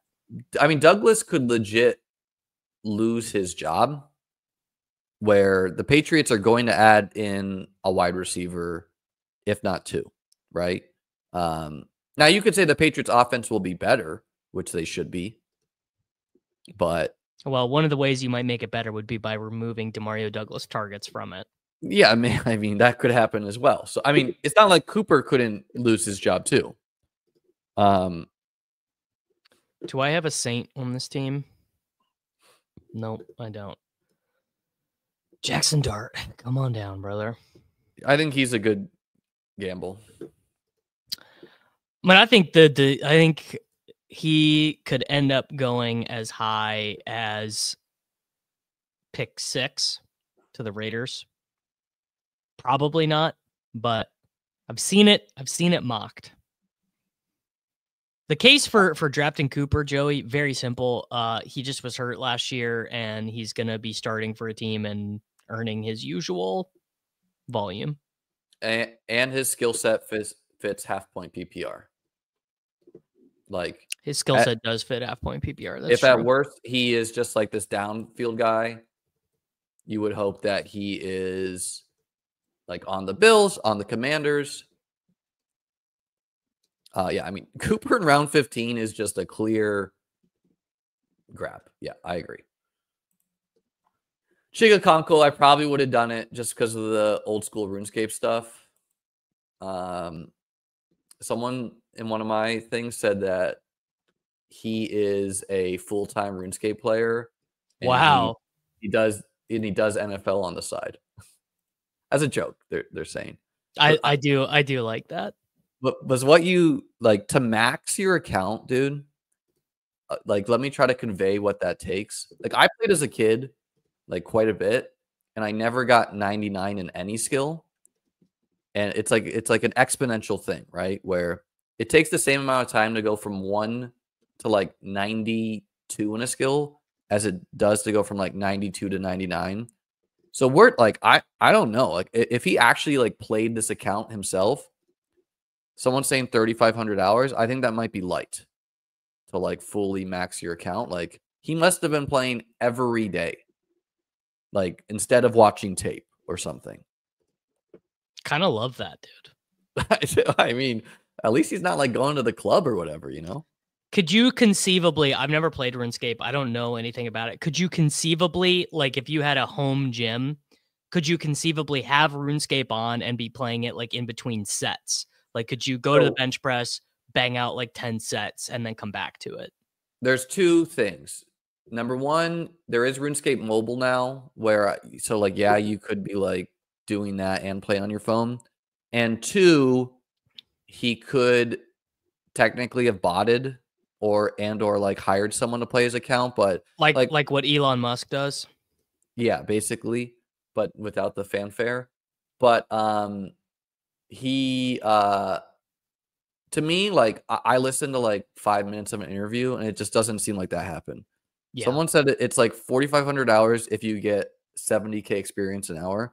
You get more experience, I think, like I don't know. I haven't played again since I was in middle school, or high school, but you get a lot more experience as you get better in skills, but still it takes a long, and that was like the minimum. Yeah. And no offense to Chig, but I highly doubt that he is like the most efficient trainer of the skills, if you know what I mean. So he's probably closer to like 10,000 hours.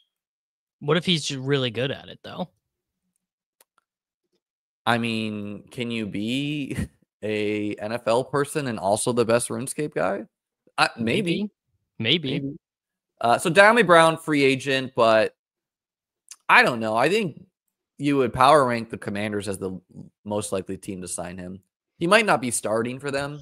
I was going to say, I think maybe not. I think he might have actually played well enough to have earned a relatively decent contract. And the Commanders are going to be like, well, why don't we try and go get Chris Godwin? Why don't we try and get Cooper Kupp? Like, why don't we try and do something else? Cooper Kupp? Do you think they want that, man? I mean, honestly, Cooper Kupp fits the Commanders so well just because it's like they're the team of olds.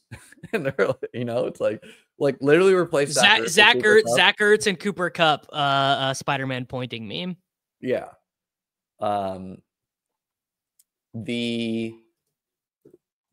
I think Tyreek Hill being a Commander would be super fun, or him being a Ram. Tyreek's not a free agent, but I think this is a decent team to roll the dice on Sinat. Sure. Obviously he has 0 being in the range of outcomes, and like John Bates played ahead of him at times. And then I don't know, I could go 4 tight ends if I was stressed about it, but I don't think I will. I think I did 4 tight ends once on like they were like 4 of my last 5 picks or whatever. What's your vibe for Deontay Johnson, dude? Unclickable. I don't agree with that. And here's what, dude, he got cut by 4 teams. You know how fucking crazy that is? But here's what I'll say for him, and I'm going to take him on this one just because. You know what it's giving? It's giving Kadarius Toney to me. It is. I agree. He has 0, but here's the number one feather in his cap is this. One of the best front offices in the NFL, the Ravens, signed him with the idea that they will get a comp pick when someone else signs him. I think it was risk-free, though. I think that was risk-free. It is risk-free, but so they at least that's the vote. They at least think he has enough validity. They think that he has the chance to get signed by another team, like a theoretical opportunity to get signed. Yeah, and like look, and terrible free agent class of wide receivers. Yeah. You hope that he just had a mental health meltdown. What's the grossest wide receiver you've taken? Deontay Johnson. Give me something grosser. Take DeMarcus Robinson, dude. Take Ray McLeod.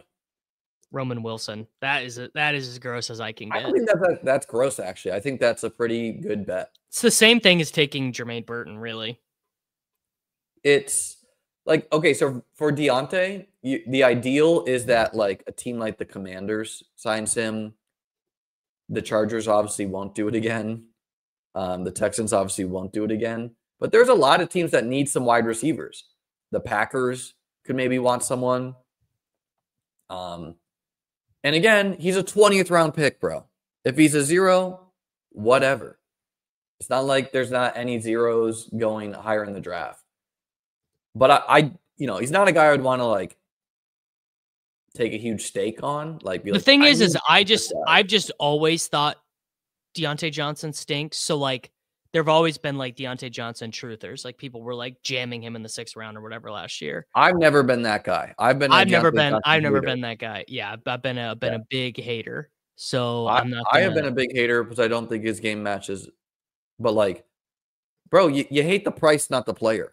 If you're gonna give me Deontay Johnson in the 20th round, yes, I wouldn't be drafting Kincaid as much if he was going in the 8th round because I think the tight end. I call. I think you'd be drafting I would Kincaid not because you're I think tight philosophically ends committed to are the bit. pretty risky. Like I don't know. I kind of like Jonnu more than Hawkinson and Andrews, anyways. But I think it's just risky. Like Njoku is unquestionably a good pick, and he goes in the 9th. So you're gonna have to be significantly better than Njoku to pay off ADP. I think Bowers is super risky. McBride's kind of risky too. Like they're gonna be good football players. Bowers, I think is, and I'm taking him obviously, but I think he's crazy risky because if he does, like, let's say he duplicates last season, but he only scores 4 times. You're just like giga tilted. You couldn't be more tilted about that range. McBride, I think that honestly, is like that's like a nice 4% interest. Like you're just winning. How do you lose Trey McBride? What would you lose if Breece Hall is RB5, if DJ Moore is wide receiver 6, if James Cook is RB7, and you lose if Tucker Kraft puts up 20 points week 17, David Njoku is tight end 3, Dallas Goedert is tight end 7, and only scores 3 points less per game than McBride. Like you lose a lot of ways. It's not, you can't just look at McBride, who I love. I've been a McBride guy my whole fantasy football career, but you have to look at what you lose if Sam Laporta outscores him, like you lose a lot of ways. I took Bowers once, and it's when he fell to the 2-3 turn. And again, like this sweet spot of tight ends from like Njoku to Otton, I want to be getting a lot of these guys personally. I take a lot of those guys as second tight ends. But I do like the range I like is the Njoku, Warren, Kraft, Goddard. Oh, Kraft was expensive in this one. Goddard at 1. Yeah, all those guys feel good. I like Hawkinson, but even he feels pretty rich.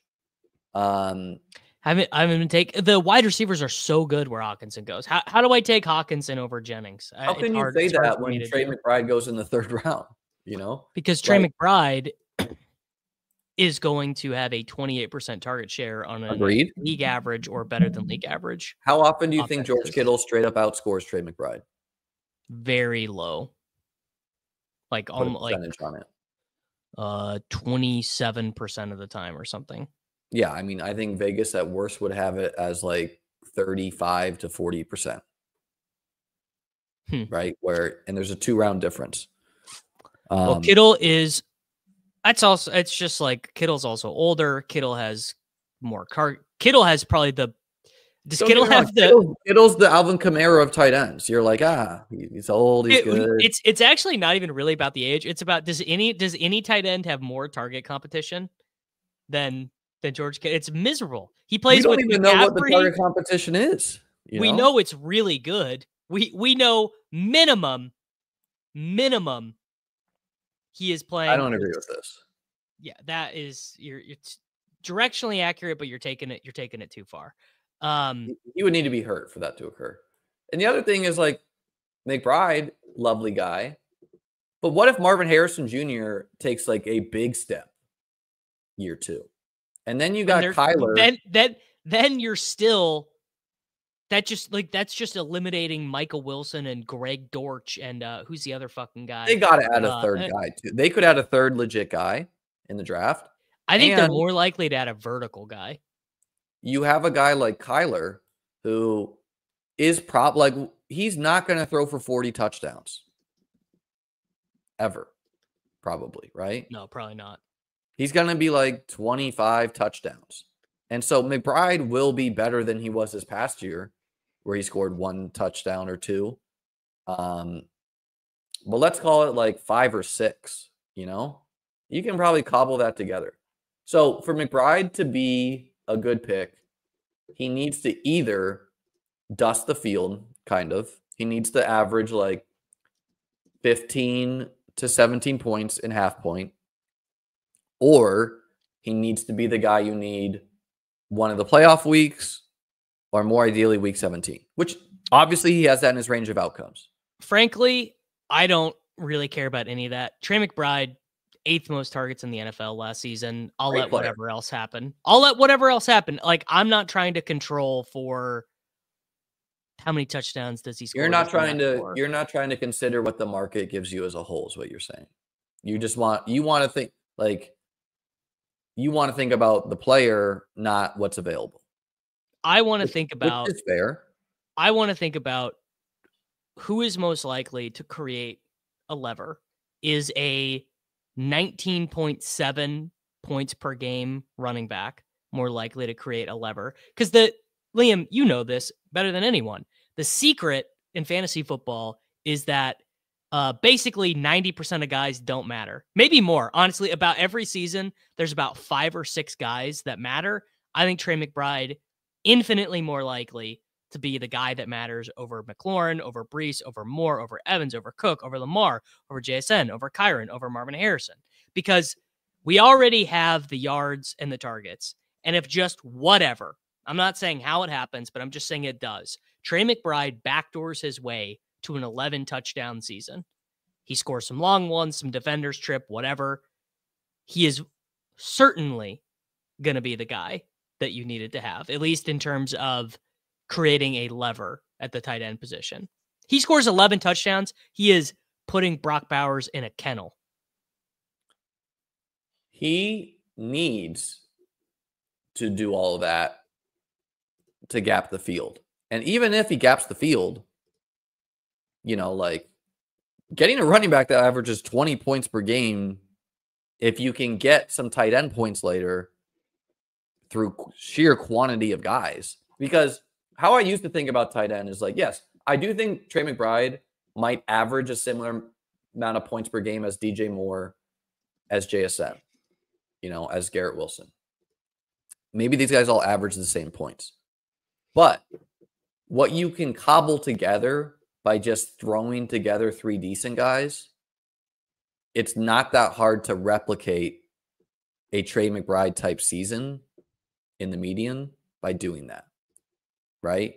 Where at wide receiver, it kind of is sometimes. It is hard to cobble together enough good guys that can, because you need to start 3, not just 1, right? So you need to cobble, like, by taking a McBride, what you're saying is, I'm going to go 2 tight end, and I'm going to hit on a Bucky, and I'm going to hit on a Kyron, and I'm going to hit on Tank Dell rookie year. Like, you need the extra quantity of players to really matter. Like, you need to be identifying league winners.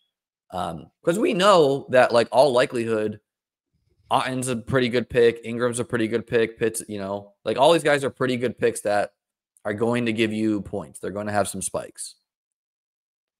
If that, you know, like, and I mean, like, so frankly, I think you're probably directionally accurate, but it also comes down to the way that you do this is you just have to get quote unquote lucky with the ping pong weeks. Like, so you're right. In the aggregate, theoretically, you could recreate Trey McBride's season if you get the ping pong weeks between, let's call it in this draft, Goddard went 127, Ingram went 137, Pitts went 151. If you get the perfect stacking of the ping pong weeks, you could have the best tight end performance available. If you get unlucky, you could just be dusted. The thing that I like specifically about McBride is that McBride has run very poorly. Bowers actually ran above expectation. Sure. McBride has run brutal in his NFL career. And maybe it is just true that Trey McBride doesn't score touchdowns. He's got no nose. He plays with this idiot quarterback, this offensive coordinator who wants to run in the red zone, whatever you want. But McBride can both create a lever positionally and also just be the guy you needed. McBride can do both things. He's at the right part of his aging curve. He plays in a dome. Which you could also say for Brees Hall. Which you could also Brees Hall's a say good pick. for DJ Moore, right? Also a And good pick. you could also say it's not like Dallas Goedert, Evan Ingram, Kincaid, Ferguson, and Pitts. These guys are not Tyler Higbee from years past. These guys are not Dalton Schultz, right? These guys are not these guys who you're like, they're gonna run some a lot of these guys are starting tight ends on pretty decent teams who demanded pretty good target shares. Some of them have big contingent upside too in Goddard, right? So it's like these guys are really good picks. So I love McBride the player. I love Brock Bowers the player. I'm going to probably at least have 8% of these guys in this coming year, assuming these tight end prices hold. But it's just kind of tough with what's available, considering all the different positions. Now, if all of these tight ends in round 11 through 13 jumped up 2 rounds, like if they're all in the Hawkinson range, that makes McBride a much better pick to me. Because it's like, okay, McBride in the 3rd, Hawkinson in the 7th. Like, yeah, I think Hawkinson has tight end 1 in his range of outcomes too. But not that likely, So I don't know. It's something to consider. You really do need them to be the guys you need. I will have some just because of brand loyalty, whatever. But I mean, that's just that's true for all the first round picks. Like, oh, you need him to be the guy you need. So but that's ignoring that you only need to start 1 tight end and 3 wide receivers. You need to start 2 running backs, and running backs usually hit your flex, right? I don't disagree with you. And I think some of these wide receivers are kind of risky. Like particularly JSN to me. The wide receiver risk is off the charts just due to you have to start 3 of them, so they get pushed up. Underdog drafters are naturally predicated to be more wide receiver hungry than even the normal drafter. We're also drafting on February 5th with a bunch of fucking virgins. And the changing nature of the NFL what has been really interesting has been the 2-eye stuff has really spread out target shares on teams. There are just so few teams that do like what the Bengals do, where 2 guys get 50% of the balls. Like it's just really uncommon now. I think McBride, it's nitpicky, but I think he's like a really good pick. 3-4 turn, he's not going to go there. Bowers probably should be a 2-3 turn guy. I actually could see McBride getting cheaper. Combo of let's say the Cardinals draft a wide receiver, and then frankly, let's see where ETR ranks him, because that has huge market impacts. Not saying they're right or wrong or anything. I'm just saying it is what it is. Like you will see a huge market-based movement on, whatever Herzig and Leone wake up and feel in their data science den. I'm not saying a full this. I think this guy's misunderstanding. I'm saying that full McBride fade. That's not what I said, right? I think going 2x the field on McBride is very risky and a bit of a bizarre stand to make to me, right? I think matching the field is fine, right? I'll tell you what, these are guys I'm close to McBride every time over. Terry McLaurin and James Cook in that range. I'm taking them every time. I think I've got 14%, and that feels about right to me.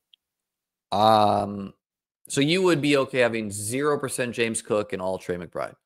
That's just a bizarre stand to make for the guy who had the most touchdowns in the league this past year. Same OC, elite O-line. That's just...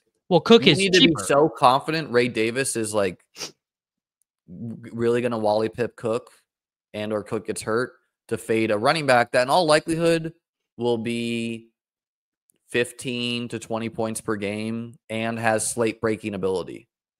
Cook is cheaper though, so you're able to get a relatively equal distribution. Sure, but I'm saying if you had to choose McBride or like, and I don't think fading Terry is all that great either. Like, would you full fade Terry to have 100% McBride? Is that the stand you want to make? Yeah, I think so. And so that is not Terry's role. Terry's role was brutal last season. His role could improve, but it was all touchdowns for Terry. And I don't really think of him as that style of player either, which is kind of interesting. Like, I think of Terry as like he was really fast, wins down the field. But that's like not what happened. He wasn't even Terry McLaurin was not even in the top 20 in football in target share or total targets. Terry would be like, so you're ignoring the possibility for a Jaden Daniels further leap with, and you're ignoring the huge fit he has for half point PPR, where he wins down the field, right? He scores long touchdowns. We like that. He has a huge goal line presence. He has absolutely no one returning who we actually think are good football players currently, unless you think Zach Ertz is like a really good football player. Like, he has a lot of uncertainty where I think they're going to add a legit guy, and maybe that helps him, right? Chase and Higgins are both good football players. So maybe upgrading from Diami Brown and Zach Ertz helps Terry. I don't know. Something to think about, but we're going long here. Let us know in the comment, guys, who you're siding with here. For Davis and me, guys, if you could like the video, if you could click the subscribe button, turn on that notification bell, join the Discord. The link to join both of ours are in our respective video titles. Davis, anything else you want to tell the people? I thought it would have been a good bit if my power went off literally as we were doing the stream. That would have been a good bit. Yeah, I mean, I just think Trey McBride is a pretty good pick. I think you should have like 12 to 14% of him. Just feel like the interesting thing is I think he is should be pretty close to Bowers in projections. Like, if you were just doing projections. Love McBride, and the player. Yeah. And the third round to me feels like I could just create arguments in my head against all these dudes. Now, if Trey McBride was going ahead of, like, I think honestly his ADP seems pretty appropriate. Like, ahead of T would just be jumping the shark. Ahead of Jacobs would be like terrible. You know what I'm saying? I mean, I don't know. Like, Jacobs has, so what I'll give McBride, sure, if he doesn't have a ton of downside risk to me. The big reason for me is I really you like Jake Ferguson. I like a ton of these tight ends. I like Njoku, who, like, in all likelihood, how many more points do you think McBride will outscore Njoku by? Fully healthy seasons for both. I mean, like 50 McBride points, is maybe. So much better of a situation. Njoku has been the McBride of his offense, where they just run the offense through him. So yeah, you know, I guess. I mean, I think Njoku's my most drafted player overall. Yeah, if Njoku was a 6th round pick, and this was last year's tight end market, I would be more with you on hammering McBride. I do think McBride has less downside risk than Josh Jacobs, because Josh Jacobs, another year older. We know that. Well, yeah, I'm never taking Josh Jacobs. I'm just thinking of like market dynamics. Well, I just wanted to cite that, like, if you don't want to embrace downside, which is okay, but when you're not embracing downside, you're not always embracing upside either, which typically wins in best ball. An example would be Derrick Henry and CMC. I'm not taking these guys yet. I need to take some because they have. Well, Liam, you know, the thing is with tight ends is famously they take time to develop, and Trey McBride is still early in his career. So he could take another step. Absolutely. He's taken another step as a player. So I guess it's year 4. Because he was the class before Kincaid. Yeah, he was year 4. I thought that bit could have been even better. It's 10 a.m. right now, and my power is 10:01 a.m. and they still have not cut my power yet. Davis is clenching his teeth. Anyways, guys, thanks for watching. I'm sure Davis and I will be live later this week with some more streams. Enjoy your days. If you're I have big board watching on rankings. my channel, there's a video that's going to play immediately when this ends. I have big board rankings at beatbestball.com. Davis has rankings at his Patreon. Patreon.com/Davis Mattek rankings. There you go. All right, guys. Enjoy your days. Like, subscribe, get some fresh air, eat healthy. Love your families. Peace out.